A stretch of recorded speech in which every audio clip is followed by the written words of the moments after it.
Welcome back, everybody. As we continue day 5 here at State of the World 2021, brought to you by Florida International University and its Stephen J. Green School of International and Public Affairs, together with the McCain Institute, part of Arizona State University. And our next panel reflects an effort on our part to fix something that we have not done in previous states of the world. And that is to focus on Africa, a continent, after all, of some 1.3 billion people, incredibly important continent. And so we have a terrific panel assembled here today, and we have a perfect moderator to lead us in it. John J.T. Tomaszewski currently serves as professional staff member on the U.S. Senate Foreign Relations Committee, where his portfolio focuses on sub-Saharan Africa, and previously he served as the International Republican Institute's regional director for Africa. So JT, I'm going to turn it over to you. Thanks very much for doing this. Thanks, David, and it's really an honor to do this. And I want to thank FIU and McCain Institute for putting me on board for this important discussion, which I think will add another dimension to this conference. And I do work for Foreign Relations Committee, but I'm here in my personal capacity, so just want to get that out of the way. A lot of conversations held over the past couple of days about democracy and governance, global trends. There's an important newsmaker. There's an important factor in all this, and it's Africa. David, of course, referred to the size of Africa's population, but that is just a smidgen of where it will be by 2050 and certainly by 2100. In fact, the world in many ways will be pinned on many of Africa's fortunes and many of Africa's challenges. So it's important to bring those discussions to the table. I wanted to just go over maybe a few quick issues that the continent has faced in 2020, 2021. Of course, the COVID-19 pandemic being front and center on multiple fronts, the impact it's had on healthcare, democracy, the economic impacts of COVID-19, and I'm sure, as we'll hear from some of our guests, it's not just impacted folks in terms of where they are today, but how they relate with their families, how they engage. It's impacted culturally, and certainly that will have that'll have a role to play in things moving forward on the continent. Certainly also another big thing that we're seeing on the continent now is as it relates to the scramble for influence. And there's been a lot of talk about China, Russia, and other global powers and the role they play in a number of regions. And certainly we're looking at that, not just in Congress, but certainly there are varied perspectives and views on this from an African perspective that I think are important to bring to the table. This is, Africans will often say this isn't some battleground for influence. The choices we're making are our choices, and it's our future that we're really engaged on when we deal with different players. And so, obviously a lot of economic and political circumstances play into that. But that's something we've seen in 2020 play out in different ways, whether it's Chinese COVID diplomacy or a number of countries having to reckon themselves with foreign lending and other challenges. We saw also in 2020 and coming into 2021 a number of really successful activists and activist campaigns, whether it's End SARS in Nigeria, that dealt with severe police brutality concerns that really moved into a broader issue. And Chris, I'm definitely going to want to get your perspective on that. Zimbabwean Lives Matter, and Montate, certainly going to want to hear from you on this. And Fred, there's obviously a lot of stuff going on in Congo right now as it relates to corruption. And let's just move on to our panelists. First we have Fred Bauma. Fred's he leads the pro-democracy group in the DRC, Lucha. I've heard Fred referred to as Congo's Gandhi, but I just know him as Fred, and as the person I turn to when I need to know the pulse on the state of civil society in Congo. His activism is crucial to everything that's going on in the country, and certainly the broader continent. Montate Mlotshwa is a passionate advocate of gender equality, equal rights, civil liberty. She's the founder and presenter of The Good News Is. She's also on a number of initiatives, including the Resistance Bureau, which Montate, I hope you talk about, because I think you know, with a lot of students in the audience here, there's going to be a need to talk a little bit about how to really mobilize online, and what you're doing. But you're also a former colleague of mine at the International Republican Institute, and now you're at the Ngamba Network in Zim. Last but not least, and Chris Famunyo is a former partner in crime of mine at the National Democratic Institute, where Dr. Famunyo is currently the Senior Associate and Regional Director for Central and West Africa. He's also a passionate advocate on issues related to Cameroon. And in my new life in the Senate, I've engaged with him quite regularly as it relates to issues on the Anglophone crisis. So, Chris, thank you. And by the way, thanks for filling in last minute. We really appreciate that. So thank you. And, you know, I just kind of wanted to get the conversation started to talk a little bit about what you're seeing in 2021 shaping up. You know, it's been a tough year. You can reflect on 2020, but, you know, from an advocacy, activist, and democracy standpoint, what are some of the highlights of things that people should know about when it comes to the respective regions? Chris, I'll definitely want to ask you to talk specifically about West Africa, but perhaps let's start with Mantate. Mantate, why don't you take it away?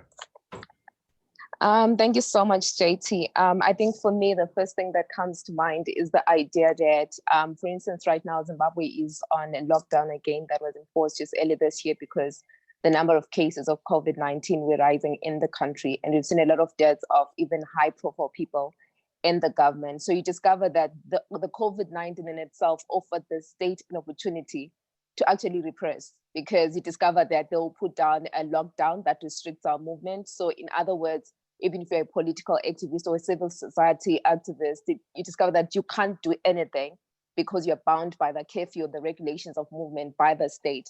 So what I'm saying now is because we're not likely to get the vaccine in the numbers that we potentially want for Zim, it means that there is a likelihood that the state will continue to use the lockdown to kind of restrict the movement of people, as well as the kind of gatherings that actually happen in the country. So one of the things that I've seen occurring a lot is that when it's the state, for instance, a burial of someone important or a state rally or something that's being done related to the state or the ruling party, it's okay to do the numbers don't make. It's almost like COVID stops to exist within that moment. So one of the things I'm saying is that this will continue where opposition parties or civil society, when they're trying to mobilize people around certain issues, for instance, the issue of protests, when Zimbabweans are saying we're tired of corruption and all those other things, you discover that the ordinary Zimbabwean will not get a chance to do that because the state will use the COVID-19 excuse to say, stay at home, don't get out of your house after 5. And even the arrest of some of the journalists that we have or civil society leaders, opposition leaders, discover that they're using this COVID-19 situation to actually arrest people. So I'm seeing that trend kind of continuing. And also around even the online space, because a lot of people jumped online to kind of express themselves. But you discover that the state is going out of lengths to actually ensure that even online, they actually sort of like limit what we say. If you talk of Zim, for instance, them talking about the idea of a patriotic bill, that kind of has a problem with the Mandate that's sharing experiences or realities because apparently it's unpatriotic. So I'm seeing the state continuing to find so-called legal ways of making sure that we don't speak about certain things online. Thank you, Mantate. And Fred, maybe you can jump in here and tell us sort of how you're seeing things from the Congolese perspective. We're still in sort of a post-Kabila hangover. We've got President Tshisekedi in a real shaky situation right now as he tries to forge a new political alliance. But certainly COVID and a number of other challenges that Congo has had for many years and is still trying to work through. And by the way, everyone also forgets that you had something called Ebola also as a major health crisis in the east and other parts of the country. So it's been quite difficult. There's been a lot going on, and certainly has made your job a lot harder to get out there and really interact and move the needle. So we'd love to hear from you. Yeah, thank you, JT. But so I think as Mantate, we in 2021 we will also continue to have this COVID crisis and its economic and consequences on DRC. Congo is seriously hit by this crisis, as many countries, I think. But more on a political side, I think the end of 2020 have been very dynamic, to to put it that way, in terms of political situation. The current president Tshisekedi, have been trying for a long time to divorce from his former ally Joseph Kabila, and in the recent weeks we've seen the political Tshisekedi forming a new coalition and trying to replace people to get control of the parliament and other institutions, which I think is key for him to be able to implement his policy. So in 2021, at least what we expect is to see more actions from Zimbabwe against corruption, but also, can you hear me? Yeah, Fred, why don't you turn off your video you first? hear me?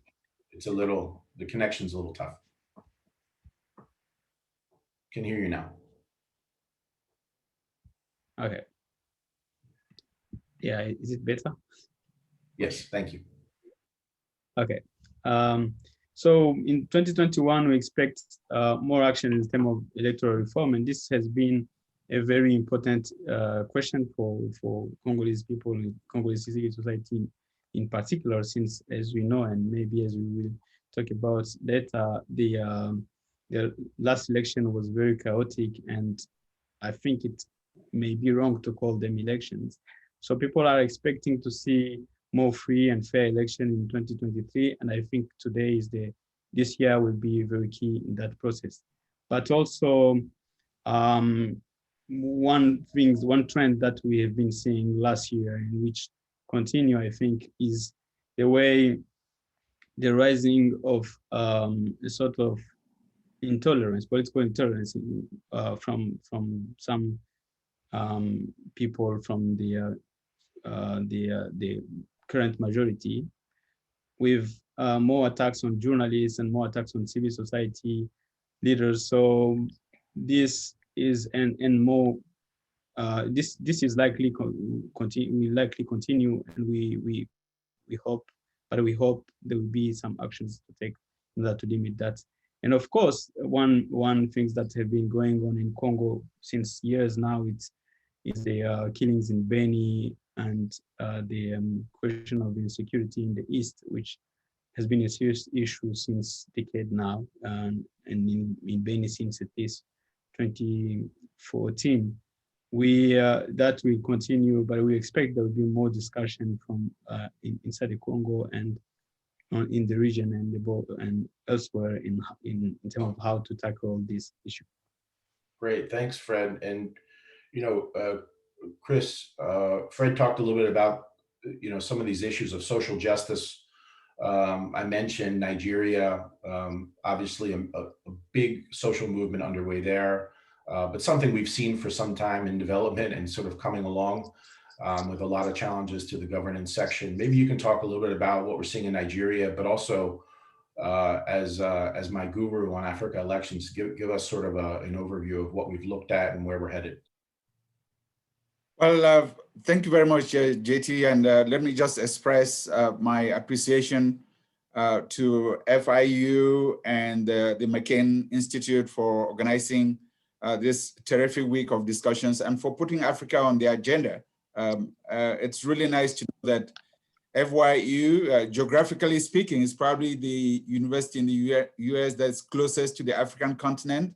And I'm glad that David and others are waving that flag to make sure that when we have these global conversations, that Africa figures on the agenda.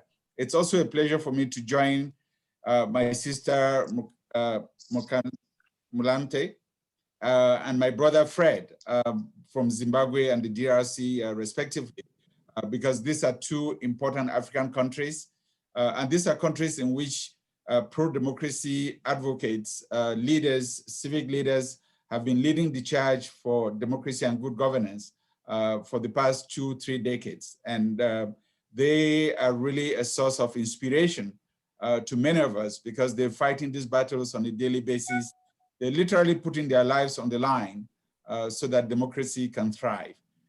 To come back to JT's question, let me just say that by way of a broad overview, what we're seeing across the African continent now, I feel the continent is really at a crossroads, and we're seeing two currents, counter currents at play, which explains a lot of the social movements that JT was talking about.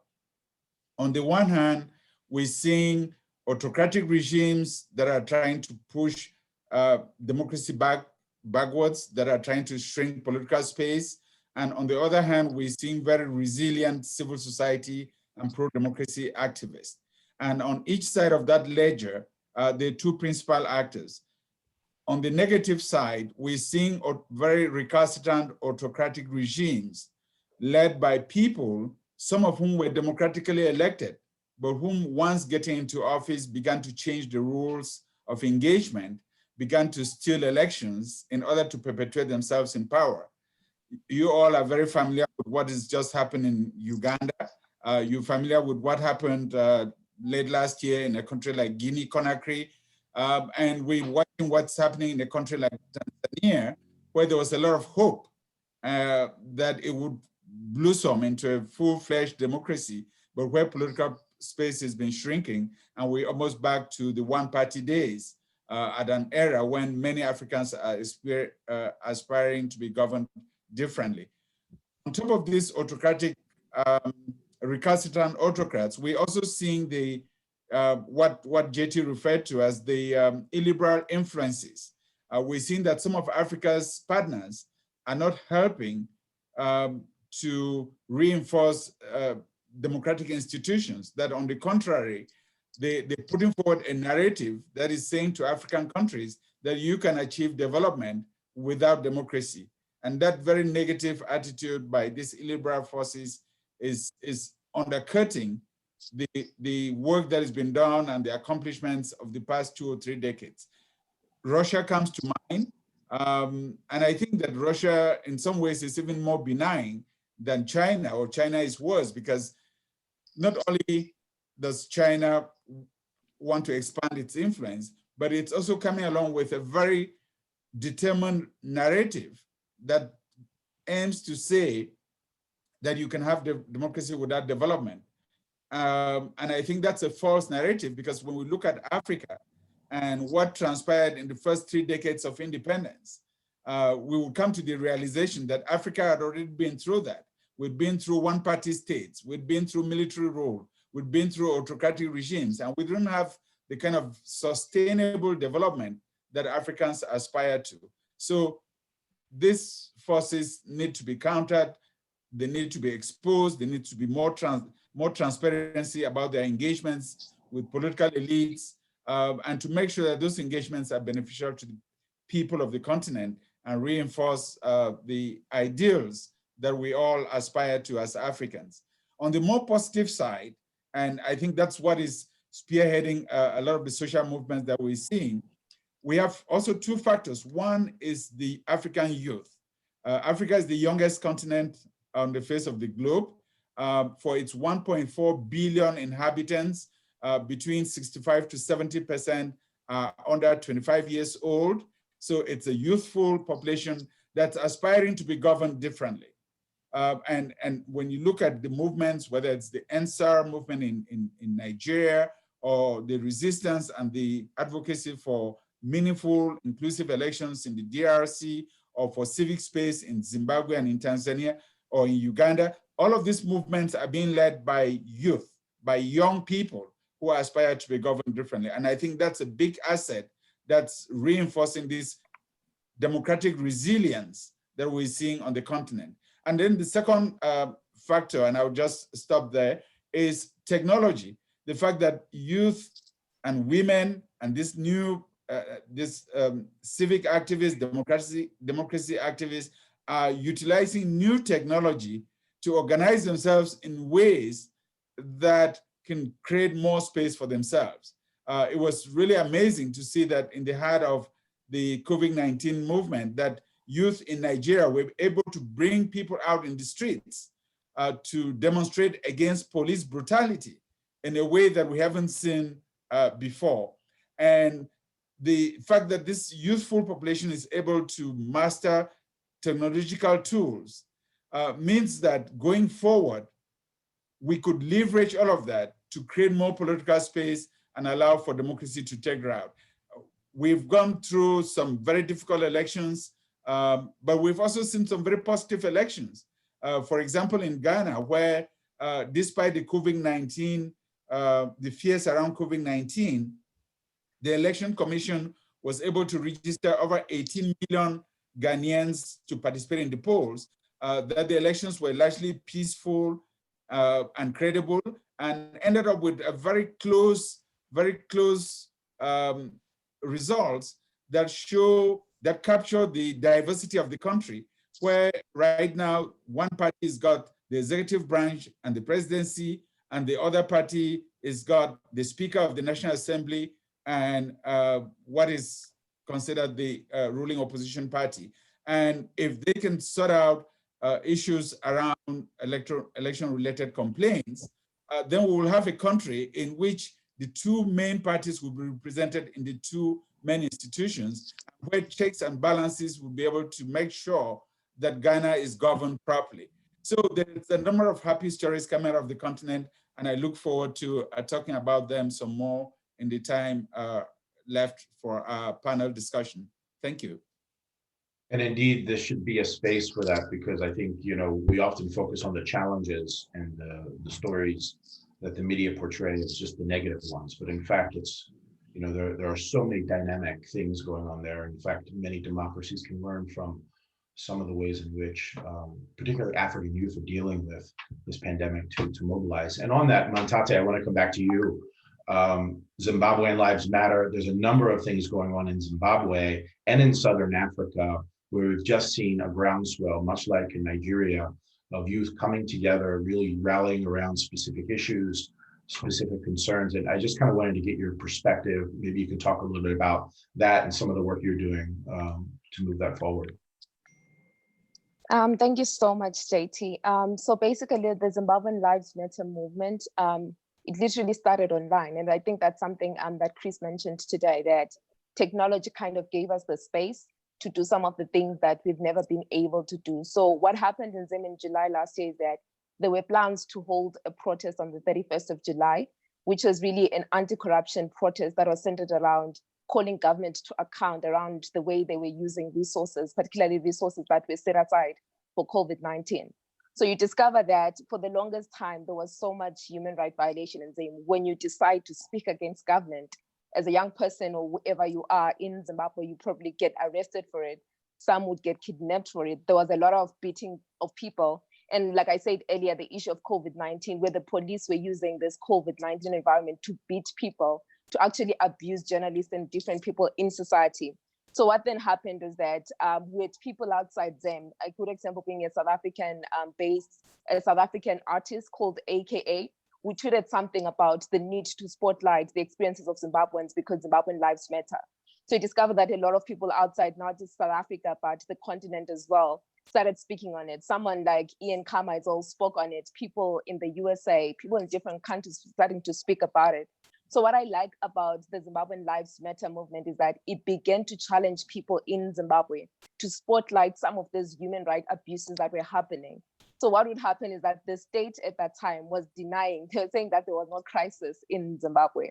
So you discover that when the state continues to claim there is no crisis, you discover that in a lot of instances, SADC and the African Union are quiet because, well, there is no crisis in Zimbabwe.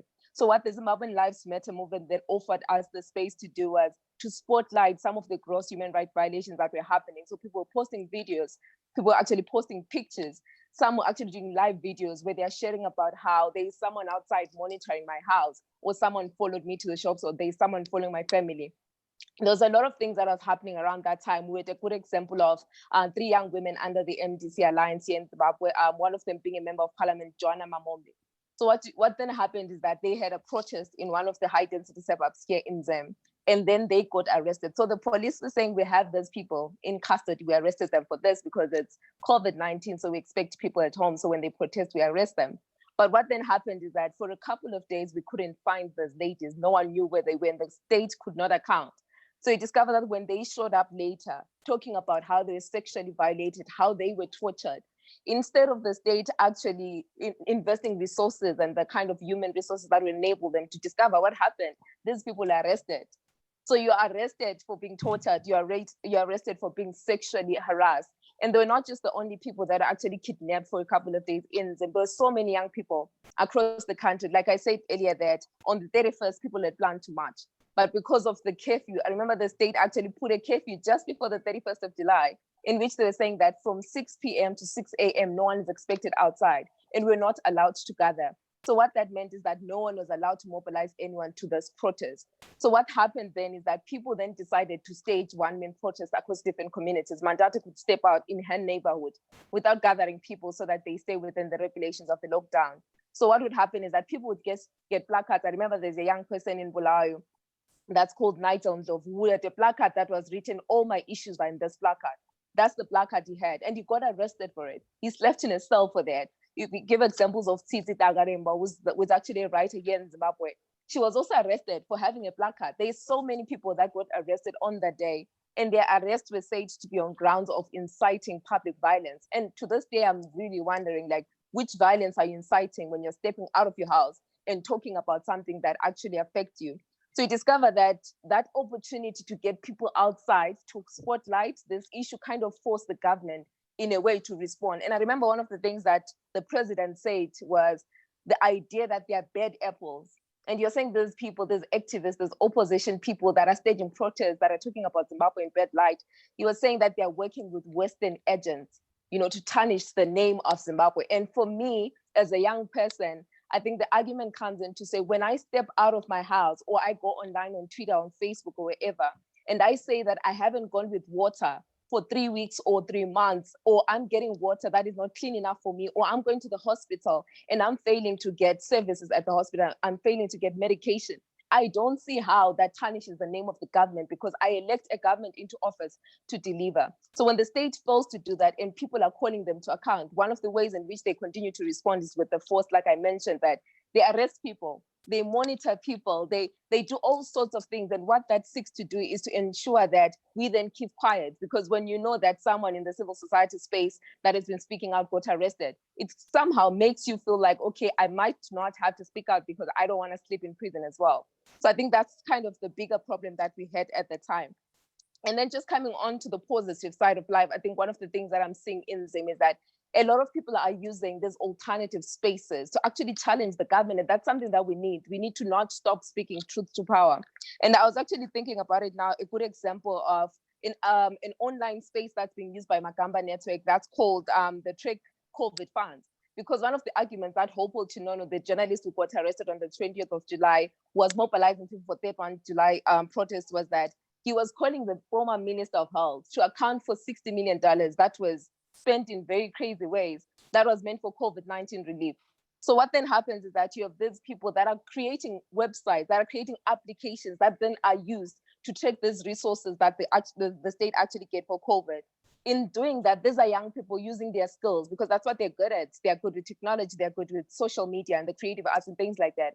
So they're being able to identify those tools and saying, how do we use that to hold the state to account? Because if we don't do that, well, that's what they want us to do. They want us to stop calling them to account. And then the last thing that I wanted to also mention on this is the idea that social media offers us the space to see things that we would not otherwise see. Like I was mentioning that with the Zimbabwean Lives Matter movement, we're now able to see things that ordinarily would not be shown online. So I think it's that space that's giving us, the privilege to actually show the AU that you are saying there is no crisis in Zimbabwe, but this is what Zimbabweans are experiencing. So when you're able to see that, there's no way you can argue that there's a crisis in the country. Thank you so much, Mantate. That's some powerful stuff there. And a large audience participating in this conference are students, and to hear what you're doing, I think there's some important lessons there. Fred, I want to come back to you, particularly as it relates to matters on corruption and the work that you're doing, and just overall civic activism. I mean, thinking from some of the challenges and issues that Mantate has raised, that Chris has talked about, where do you see things in DRC's context? Congo in particular is really in a state of transition, and I think some have different views in terms of how well that transition is going. But we'd love to hear from you on that. Well, first of all, like I can say we've been in this state of transition since many years now. Somehow, some may argue even that we have been in this transition since maybe more than 10 years. Because every time we kind of going around what is needed to have a real change, and I have a feeling personally that we have set, maybe the international community in the whole has set the standards very low when it's come to what can be done in Congo and what Congolese people can achieve. And this, and you can see this in reaction to some of things that happen in Congo. One example is coming back to what Chris was saying. For example, we've seen in the last 5 years, there were a very important civic mobilization in Congo to protect the constitution and to avoid the third term from President Kabila. Many of us were mobilizing in the streets almost every day since 2015. Many of us were arrested. I personally spent 18 months in jail, and many of my colleagues as well. Many people were killed, and every time we were mobilizing a lot. And what I saw in this trend in DRC is that every time we reach a highest point of mobilization, we had at the same time a lot of pressure from many people, including embassies and UN staff in Congo, to kind of limit things. So the official argument used is stability. We need to maintain a certain sort of stability. We need to avoid escalation of violence, even though most of those demonstrations are usually non-violence. And what we see is that there is this sort of people are feel good with this long-term instability, which sometimes has appear like sometimes stability for 2 months or 3 months. And one clear example was during the last the last election, which was completely a fraudulent one. And I think maybe we will hardly see a very openly corrupted election with where people didn't even try to like rig, they just ignored the election. And we saw that the narrative again from many countries, and this goes beyond what Chris called illiberal forces, Russia, China. We saw even the US was at the forefront in supporting this rigged election. The idea was this: we need stability. This is a step. Democracy is something incremental and so on. And I feel like the standards that we hope for the continent is very low. And this doesn't take in consideration the sacrifice that people are making daily to dream of a better countries in a free Africa, a democratic one. So on one term, yes, we praise the role of African movement. People praise the role of African movement. We acknowledge that what we are doing, the sacrifice we are doing to make Africa a better place, a free place. And in the same time, we don't give the space for those forces to really achieve what they can achieve, because there are some policy priorities that maybe are not in the same doesn't go in the same sense with what people expect. And I think this is a question of who sets the agenda for Congolese people and from African people in general. So on one hand, we are there mobilizing, organizing people daily for months and for years, but all what we are doing may be easily overridden by some decision in DC, in Paris, or in London, because those people are like the decision that they take does not take in consideration what we think. And I'm not proud to say this, but sometimes the feeling is that the legitimacy of our rulers, they look for the legitimacy from outside and not from inside. And I think this is something that have to change. And many young people across the continent are trying to change it.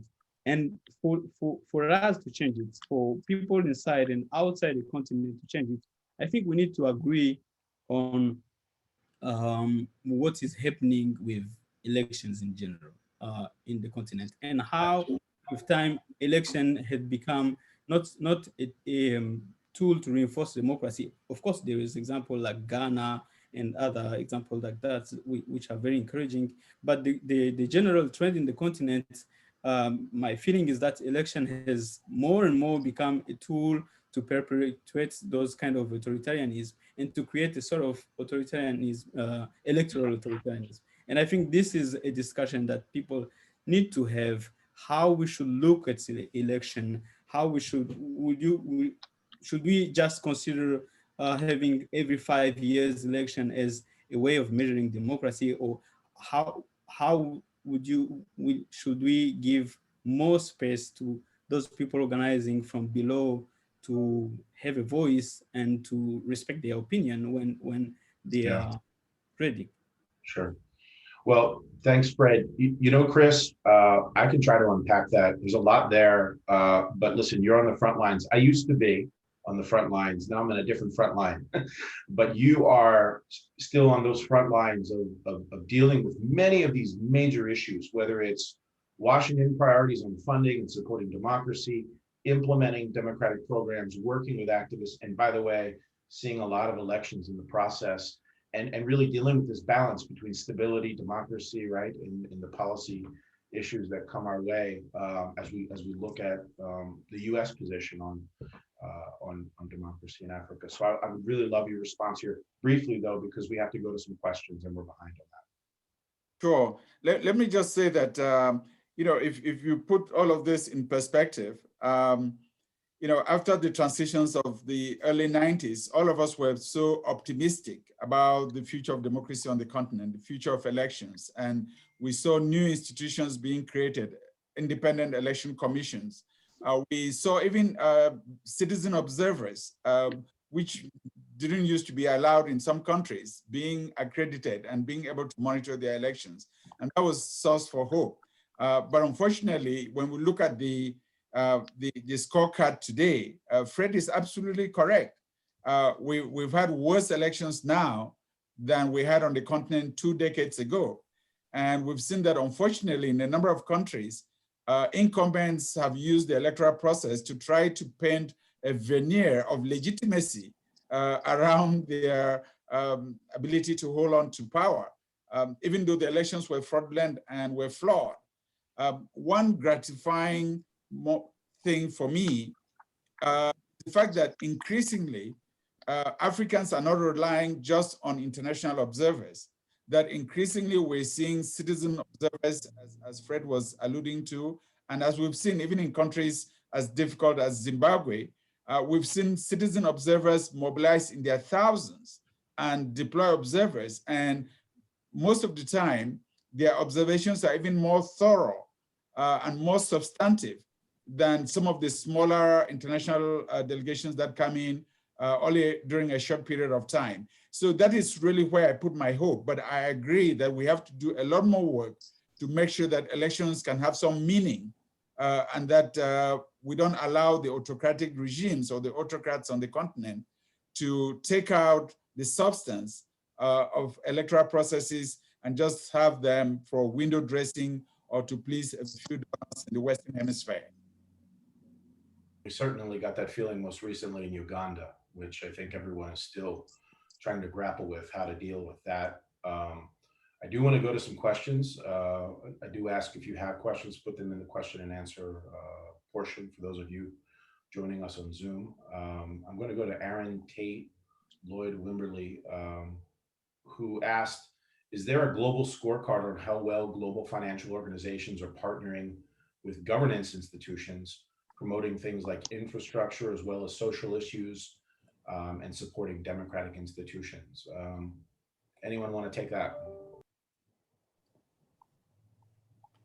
Well, I can take it if no one jumps at it. I can take it to say that that's always been a sour point within the democracy community, whether it's the democracy community on the continent or even internationally, that we worry about the free access that some autocratic regimes that don't promote transparency, don't promote accountability, the fact that they're still able to access resources, whether it's from international financial institutions, the multilateral institutions, the IMF, the World Bank, the African Development Bank, or whether it's in bilateral negotiations, the Paris Club, the London Club, or the Chinese and other donors who give them access to capital. That's always been a sour point. But the dilemma that we've also seen is that when you try to place conditionalities, that some of these regimes then turn to the countries that give them access to capital without conditionalities. And that only aggravates the situation. But I think that the advocacy that's being done for democratic space should also be done with the international financial institutions. It means that we then couch the advocacy in language that they understand, such as accountability and transparency and value for money, because that's the kind of language that they understand, that we're not just asking them to do some do-good exercise, but it's an exercise that also really ensures the investors, those that are shareholders in this institution, that their investments will be properly used and will pay dividends in the medium to long term. Anyone else want to add to that before I go to the next question? No? Well, I've got one for you. Today, well, actually last night, but this morning we woke up to a White House tweet and a video from President Joe Biden to the African Union as part of their meeting that's ongoing. And certainly, Henry Atem Oben here asked today at the 34th summit, Biden committed to using sustained diplomacy to work with the AU to address human rights issues and conflicts. How do you see the AU's current role in these issues, especially in Cameroon, and the civil war there, the Tigray conflict? What should President Biden do if the AU doesn't engage effectively? I'd like to hear from Mantate on that, and sort of what are your thoughts in terms of how, what do you think about the US? What do you think about President Biden reaching out to the AU, but also in terms of how the US and other partners should engage with the AU to help move change? And you may have your own thoughts also in terms of how you feel the AU should play a role in Zimbabwe. And Fred, I'll ask you the same thing. Okay, so I think first of all, ideally the African Union is the governing body in Africa. And then you break it down to other people like the SADC and things like that. So by that virtue, you expect that when a president misbehaves in Zimbabwe, that the African Union will do something to ensure that they bring this person to line. But one of the things I was saying now is that because a lot of these people that are leading institutions like the African Union, for instance, are also presidents in other countries where they are actually causing havoc in their countries. So you discover that that whole big brother spirit, or that idea of I won't call you out because you're not also calling me out, for me, that's the biggest challenge that we have, where for the longest time, I mean, for Zim, for example, and it's not just Zim, elections around Africa, you find the AU endorsing certain elections that are not even legitimate, and legitimate in the sense of there's violence in those elections, there's allegations of rigging and all those things that are happening. If you give an example of Malawi as well, where you get an election result that's legitimized, and then later the Constitutional Court comes in and says, no, that was not legit.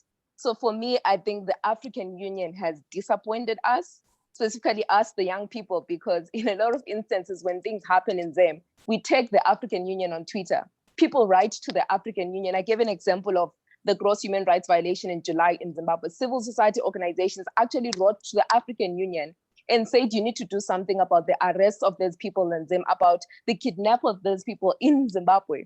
But I can tell you for sure that there is nothing that happens. There is this whole concept of quiet diplomacy, you need to maintain foreign relations, all those things. And I'm saying that at the expense of human lives. So personally, I haven't seen the African Union do something that makes us feel like they're really serious about doing something to hold our leaders accountable. But then I think it's a good thing to find someone else outside the African Union coming in to say that you need to do your job in certain ways. They're not necessarily telling them what to do, but you're also coming in to remind them of what their job is. So what that does is that you are putting some form of, accountability measure for the institution, because as it stands, they don't account to anybody. So if you're not accounting to anyone, you can do as you please. So I think it's important that we have such administrations, as for instance, the Joe Biden administration coming in to say, we are monitoring the way you respond to election results in different countries, not just election results, but also human rights violations in different countries. I think it might also help. And then the last thing also I want to note on that is that once we know that there is an administration like the Joe Biden administration, for instance, that is watching over what the AU is doing in response to some of these human rights violations in our country, it means that more than just sending a letter or petition to the African Union, it means that we will be then motivated in a way to bring in those eyes when we send this petitions to say, this is what we submitted to the AU to respond to something that's happening in Zimbabwe, in Malawi, wherever it's happening.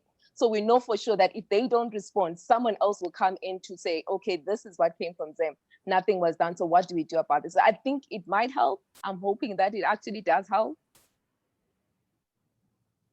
Fred, I'm thinking about DRC's last elections and probably the future elections, but also President Biden's message is engagement by the US, but also the AU, even in your own country, has had a mixed record on electoral observations. And they did take some stands in the last election, but ultimately we know where things landed. And so I would love to hear your perspective on this. Yeah, I think their position in the last election was interesting at the beginning, but afterward, I think they did what they always do, and kind of validates those elections. The big question is, I think they need to have a conversation within the African Union beforehand, and I don't know if our older brother like Chris and other can help to that. But I don't understand if the African Union feels accountable to the leaders or to the people. Because if you see how, and I think African Union has lost a lot of his credibility in recent years, and you can see it in how people react in some extreme cases. For example, I still remember when there was a coup that is not a coup in Zimbabwe a few years ago. I was chatting with my activist friend in Zimbabwe, and I remember the African Union was trying to intervene, and people were like, yeah, you didn't do anything for years now. Why do you think you are legitimate to do something here? Something happened in Mali, I think, when even the ECOWAS couldn't do something meaningful because it's like credit. So I think there is a need to maybe rebuild the communication between the African Union and the people, the African people in general, because we, from the bottom at least, we see African Union as a sort of union of autocrats rather than something that represents us as a continent. And it's weird that 60 years after the independence, we still need the US president to write to the African Union to remind them what they need to do. But I think it's again up to us to maybe hold them accountable. Now, this year we have the Congolese president who will be chairing the African Union. he came to power in a very complicated way. So, but do we expect him to reform fundamentally that body? I don't know. I don't have a lot of expectation from the African Union, but I think they should think of why it was created in the first place, and how they can reinforce the accountability process with African people, rather than waiting from the European Union or China or the US to write to them. At least on every election, you can even the few days or many days before the election, you can draft what will be the statement of the African Union, and it will be almost that. Regardless if there was fraud or not fraud, the African Union is quite faithful on how they react. And it doesn't make sense to send observers and to have all those bodies and to have a big budget for not doing anything significant. Maybe Thanks. And Chris, I'm going to kick it over to you for the next question. Yannick Perodin asked, it will be the interest of the West to encourage democracy and development. Why is it not happening? So, maybe you can speak to why this audience really needs to care about what happens in Africa, and how does that relate to the US? How does it relate to other countries? And then also just sort of how it also relates to some of the other challenges you spoke about with China and others. Sure, I'll do that. But if I could just very briefly add a few words to the previous question. Absolutely. To say that I'm so inspired by by the way that Mutate and Fred have addressed this issue. And we across the continent, the youth, the civil society, the African media, we need to be reminding the African Union that it's not living up to expectations. It's for a reason that the African Union was created, that the Organization of African Unity was abolished in 2002, because Africans across the board considered that organization as a club of heads of states who looked out for each other instead of looking out for the African people. That's why the African Union came to being, and we need to remind the African Union of that. The African Union also has in place instruments that is not using. The African Union has a charter on democracy, elections, and governance. We need to remind them to use it. The African Union created the peer review mechanism. And so we passed the stage of just creating these instruments for window dressing. We need to remind the leadership of the African Union to step up to the plate and live up to their own obligations, because they have these instruments in place. I'm really thrilled by what President Biden said to the African Union this morning, but I'm also reminded that one of the beauties of American democracy is that there are multiple actors that can influence policy. And here I also want to talk about the role that the legislative branch in the United States, the US Congress, is really playing in highlighting developments on the African continent. Because just last week, the chairman of the House Foreign Affairs Committee, Chairman Greg Meeks, also addressed this issue. And he was even recommending that the US think about creating embassies, not just the African Union, but also with the regional organizations, the RECs, as we call them. So SADC would have an ambassador accredited to SADC or to ECOWAS or to IGAD or to ETA, that would help make sure that these sub-regional organizations are really functioning properly. And to Henry's question about Cameroon, what we're seeing in Cameroon today is deplorable. It's unacceptable that thousands of people are being killed by a majority government, and the African Union is not saying anything.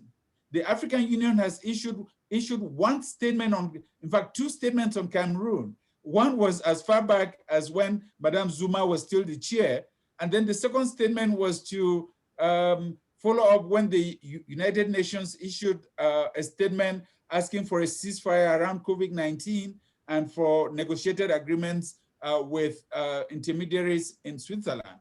But apart from that, the African Union has not done anything. And the African Union says, oh, we're deferring to the sub-regional organization, which is called CEEAC. But this sub-regional organization is made up of leaders who are themselves autocrats. You know, the two longest serving presidents in the world are in the Central Africa sub-region. And that's President Obiang Gema of Equatorial Guinea, who has been in power for 42 years, and President Paul Biya of Cameroon, who has been in power for 38 years. And around those two, you have President Sassou Nguesso of Congo-Brazzaville, who's been in power for over 30 years. You have President Idriss Déby of Chad, who's been in power for over 30 years. How do you expect these people to be able to work to put in place, to create the space for democratic governance? And that's the challenge that we face on the continent. And I think we need to continue to raise our voices, to make our voices heard. Now, in terms of why does Africa matter to the world? As I said, the continent today is 1.4 billion inhabitants. The projections that are made show that by 2050, Africa, I mean, almost 1 in every 4 or 5 inhabitants of the world will be African. So Africa matters. Africa has got the mineral resources that also contribute to development in the Western Hemisphere or in the Northern Hemisphere. So Africa matters.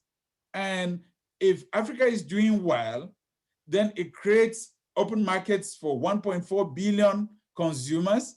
Then it creates exchange programs for students and youth around universities.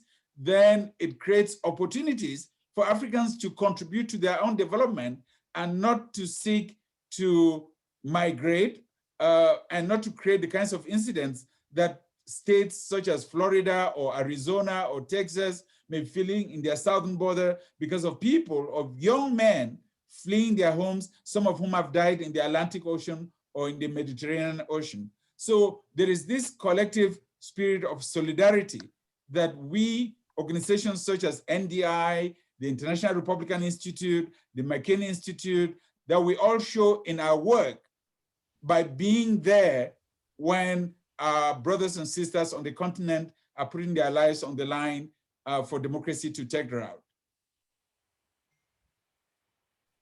Excellent, Chris. And you know, the one thing I wanted to, I haven't seen this in the question queue yet, but I know that it's been a prominent issue as it relates to sort of the US position on democracy promotion, particularly in Africa, is, you know, Africans have looked at our elections, our most recent election, and even the siege on the US Capitol. And I see Fred, he's already smiling. And it's important. This is an important issue that's being talked about online. There are questions about moral authority. Who are we to go over there and talk to them about democracy when we ourselves? Now, of course, the rejoinder to that is democracy is messy. We're by no means perfect. But I kind of wanted to get the perspective of the panelists on this and how the challenges we're facing here in the United States as it relates to our democracy is reflecting on the challenges you're facing. And maybe I'll go to Fred first on this. Yeah, so I was smiling, of course, because it reminded me of many things. I think the first one is, well, I don't know if after the 4 years of Donald Trump, the US has the same moral authority or to speak on many issues, but I still hope it has a place and influence that can be used. But most importantly, I think this all is about the humility to accept that when we talk about democracy in the US and in the continent, we accept that basic idea that it means that people need to decide what they want from their countries, and that require the US to be somehow humble in what they can do, but also and to be able to listen to what people want in those regions rather than deciding for those people. And also it's a matter of how we raise, where we put the standard of what can be done, what can be achieved by people in the continent or elsewhere. There are many things that cannot be accepted in the US, and which the US or in some part of the continent, the US is actively supporting. Like there was this discussion for 4 years on the attack on US democracy, the Russian intervention on the US democracy, or the attack on the Congress, or how the credibility of the election. But we see in many countries, US is actively supporting those rigged elections. And even though the State Department sometimes release some statement saying we're deeply concerned or something like that, the action doesn't go beyond that.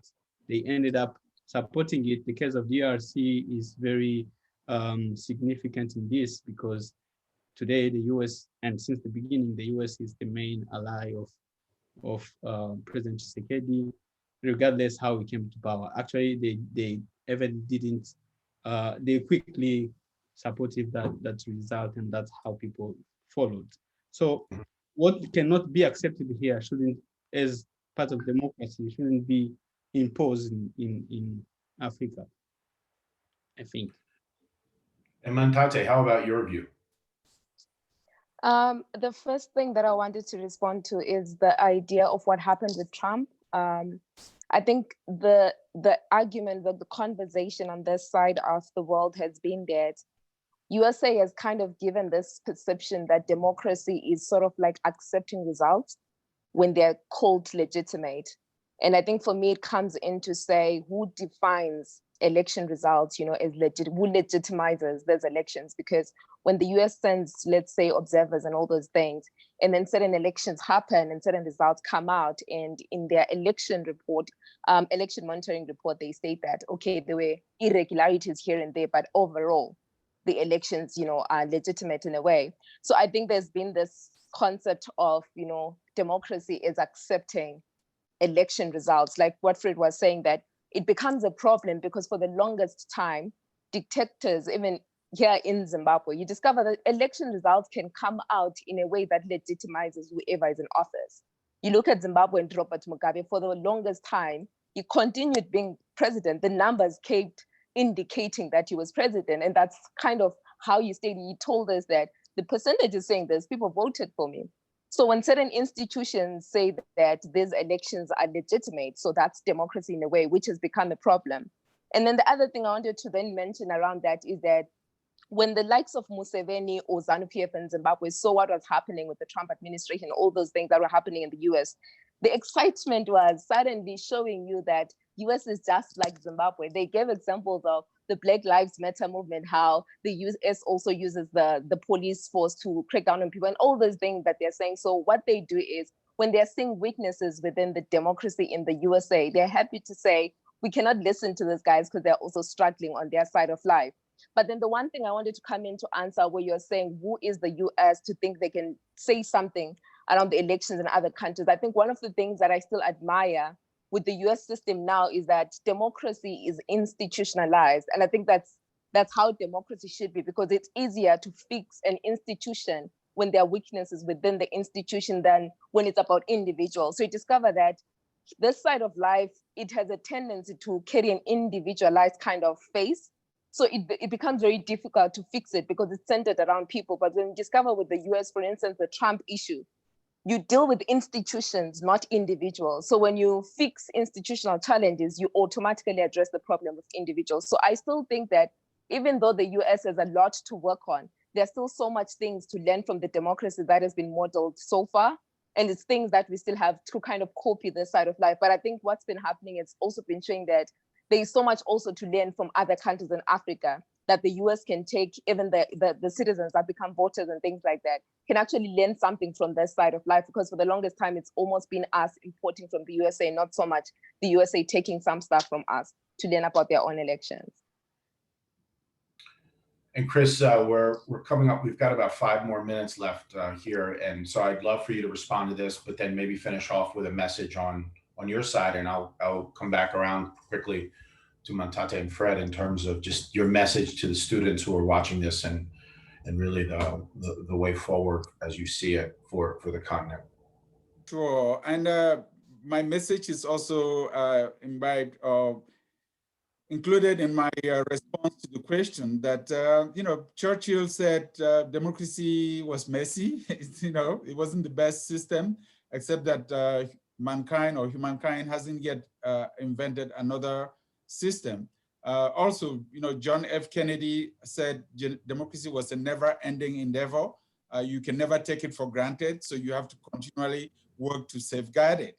And I think what happened in the US around the 2020 elections, and especially on January 6th, was an abomination, unexpected. You cannot sugarcoat it, you cannot discuss it otherwise. But at the same time, it calls for some humility in terms of how these conversations should be had.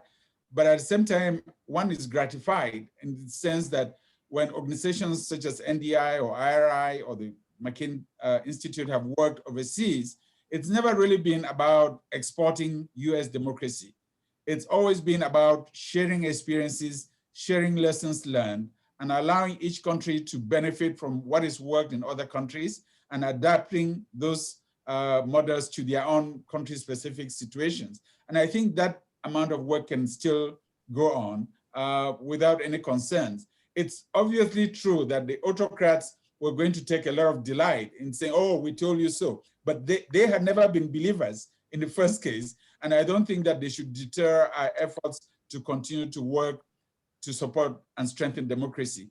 At the same time, we need to remind them that there are a lot of positive lessons coming out of this experience. For example, that one man cannot determine the outcome of an election, even if he holds the most powerful office in the land, that institutions work, and that the judiciary can be so independent that 60 cases brought before a court of law are thrown out, even if they're brought by the most powerful man in the country, that independent election commissions can work, and election commission chairmen and women can hold their ground and refuse to be influenced by one individual, even if that individual is the most powerful. So there are a number of positive lessons that we can all draw from this.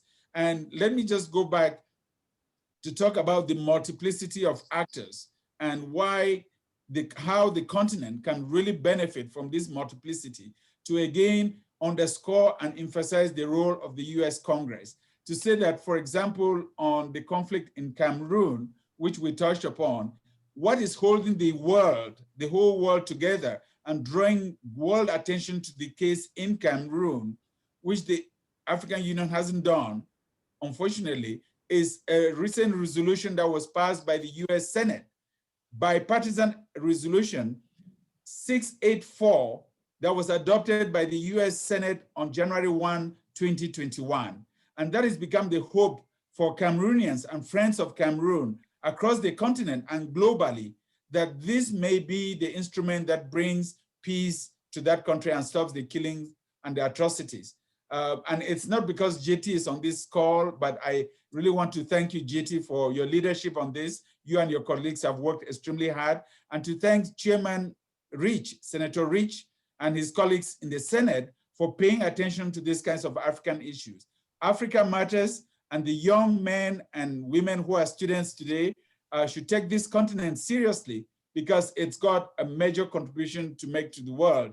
And if Africa is doing well, and I think the rest of the world would do well as well. So thank you so much for giving me this opportunity to visit with you this morning and to participate in this wonderful discussion with wonderful co-panelists and a great moderator in JT. Thank you. Thanks, Chris. Fred, real quick, we're running out of time here. Just final word, final thoughts. First of all, I would like to thank you and for organizing this and for setting this very wonderful panel. My last word would be to encourage students here when they think of Africa and when they work on the continent, for those who will be working on it, to understand and accept and to raise the standards on the continent at the highest point, and to accept that people in the continent, when they dream of their continents, they dream of it in the best way possible, and they work so hard to make that happen. So when we think of policy solution and policy actions, we should always think of it as how people, what the best option that people will think, not what the minimum things that people can do. Thank you, Fred. Mantate, I'm really out of time, but just want to thank you. Final thought, real quick, one word, one sentence. Yeah, I think for me, the statement I would want to leave with them is that when Africa is empowered and Mantate has, if I feel that I don't need to get out of Zim to live a better life, it means that I will not give anyone trouble outside. So I think we all have a responsibility to contribute to progressive society that empower its people to actually stay in their countries and develop their countries. Thank you so much. Thanks, Fred. Thanks, Chris. Thanks, Mantate. David, back over to you. Well, JT, thanks very much to you. And let me echo the thanks to Fred, Mantate, and Chris.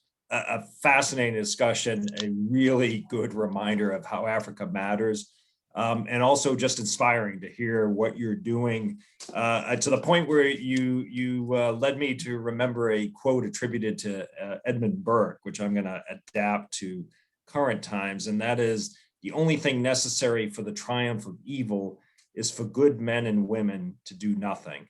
And all four of you, frankly, as well as many other people we've had throughout the week, exemplify the best and finest we've had who are doing something, not only to defeat evil, but to do good. So thank you so much for joining us today for this terrific discussion. Open invitation. We'll have you at the latest again next year for State of the World, and hopefully even before that, and we'll try to get you to Miami as well. We'll see how that goes. Don't hold me to it, depending on the pandemic, but we'll be optimistic. Thanks so much. Really appreciate it. JT, thanks for terrific moderating. Absolutely. Thanks. Thank you for all you're doing. Thank you. We're going to take a break until 12:30 Eastern time here, and we will be back with our two last panels to wrap up today and the week. We'll be looking at the Americas starting at 12:30 with two parts to that. And then we will look at the all-important issue of climate change. So please be sure to either stay with us or come back at 12:30 and grab a bite to eat, get a little rest, and we have a lot more to do. Thanks a lot.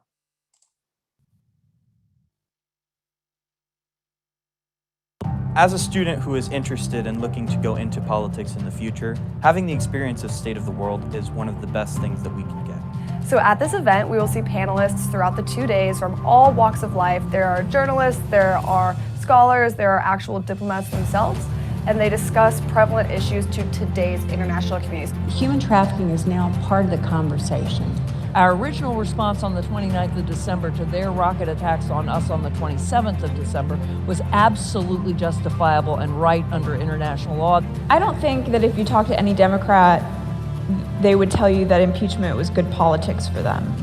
This is an experience that students don't get on a daily basis because despite the fact that you can learn a lot in classes and in lectures, you can't experience having a real-life policymaker, a real-life scientist there in front of you, explaining to you the intricacies of these foreign situations and conflicts. You've assembled such an amazing group of people here that it's become this sort of meeting place early in the new year. So it's to really become the first conference of the new year.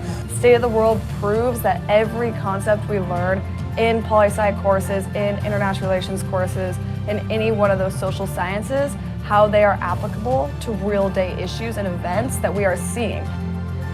Hopefully when you leave here today, you'll be enabled to have an even louder voice than you already have. I think you've really established something here at FIU that you should be very proud of.